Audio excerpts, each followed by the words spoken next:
Hi, this is Bruce, and welcome to my brief tutorial on the Cessna 185. Terrific for short field takeoffs and landings. I purchased this many years ago through Carenado. It's a pretty inexpensive aircraft, but it's great for bush flying, and I enjoy it very much. Simple aircraft to fly and get a grip on. So let's just go ahead and get started. We're on the external view, obviously cold and dark with all the details on the aircraft, like the pitot cover. You just hit Shift 5 and you can pull up this panel. We can take them off little bit by little bit, tie down ropes. The cargo pod, that door will open with a simple Shifty 4, and then a Shifty 4 will close it back up, and then we'll take that off and load in packages. You can see the seats appearing in there. That's the change in the dynamic there. So Shift 5 then, we'll remove that. Shift 4 is the manual. It's got performance, very nice. Operating checklists, just go through the pages like so with a left click on those arrows there. Obviously an important page, and then emergency procedures, operational data, and then supplemental here that you can choose from. Floats, amphibians, skis, that kind of thing. Very informational, very handy to have. With that, and then if you want, Shift 1 brings up all of the gauges and things in a way that you don't have to squint or zoom in on them. And Shift 2 is your GPS. That's probably familiar to everybody. And then Shift 3 is basically how you turn the autopilot on and off through this program. But obviously you can hit Z on your keyboard, and it activates the autopilot as well. And Control Z will hold the altitude at that moment that you're at, and Control H will flip the heading bug into the forward position, like I'll just demonstrate now. Control H pops the heading bug to the top, and then you can control the direction with, as long as the Z has the autopilot on, then you can go from there. You can see there is no button or anything in here to turn on or off the autopilot like there would be in a jet. It's a very simple system, but the keyboard commands will work, and that's helpful. Just to briefly go over airspeed, altitude, vertical speed, heading indicator, clock, artificial horizon, attitude indicator. There's your ball and turn. Manifold pressure, nav1, nav2. In this case, because of this model, I'm in a ski version. It has Tundra tires, normal tires, amphib, both land and amphib, and then you've got this one on skis. This puts the skis up or down, and if you're in the water with amphib, up or down with the rudder. And then here you've got, or actually gear, and then with the dual, and then here you've got COM1, COM2, nav1, nav2, ADF, and then the squawk codes, and you got standby on and alt. They all work.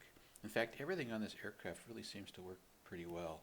Even the leaning the mixture at altitude does have an impact on your cruise power, etc. And the mixture or the prop settings also work well. And so pretty much what you see works.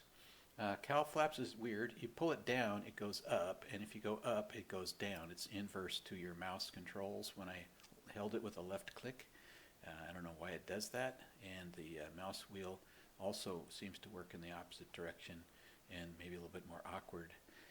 The battery switches are independent, left and right. The fuel pump switch here operates both of them with one click. This, you can use your mouse wheel to turn it over to start to get the thing started, or you can, to the right of that, you'll see a little plus show up, then you can left click it, clear to the right. Avionics switches here. The prime pumps once in and out with just a simple left click. Oil dilute, I don't use. Pitot heat, nav lights, beacon, taxi, landing, no strobe lights. And if it obviously has no carburetor heat switch, so be sure to press H on your keyboard. That'll put the carb heat on. Otherwise you'll find you're losing power en route, and nothing you can do about it. It's not intuitive. So hit H and that won't happen. Here's your elevator trim set for takeoff. You want to get that line, white line aligned with the arrow. This is your tail wheel lock. A left click slides it toward the pilot, and another left click slides it forward away from the pilot. It's off if it's forward, it's on if it's back. There are 4 flap settings, 1, 2, 3, 4, and just 1 is enough for takeoff. That's fine.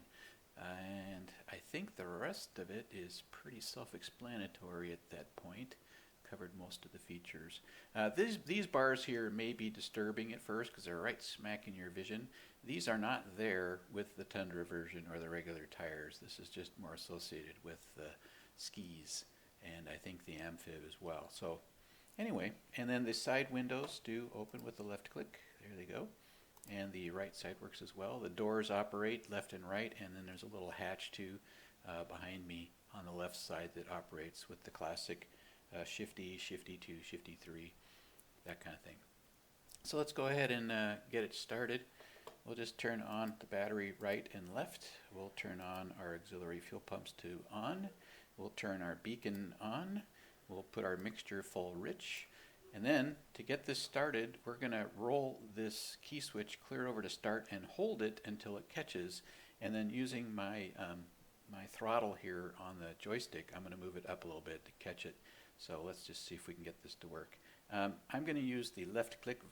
You could do it with a mouse wheel, but I'm going to use the mouse click to hold it over to start, and that happens when I see the plus in the hand figure there. You may or may not be able to see that on the video.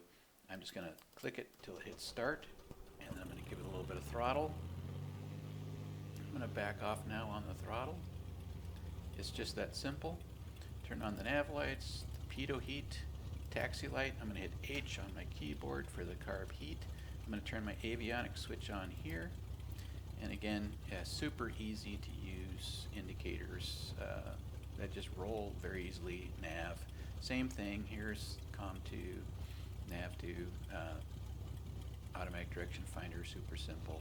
Squawk codes, everything works great, and shouldn't have any issues with it.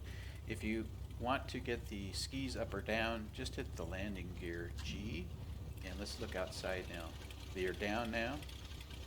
Now they're up. That's what's happening there.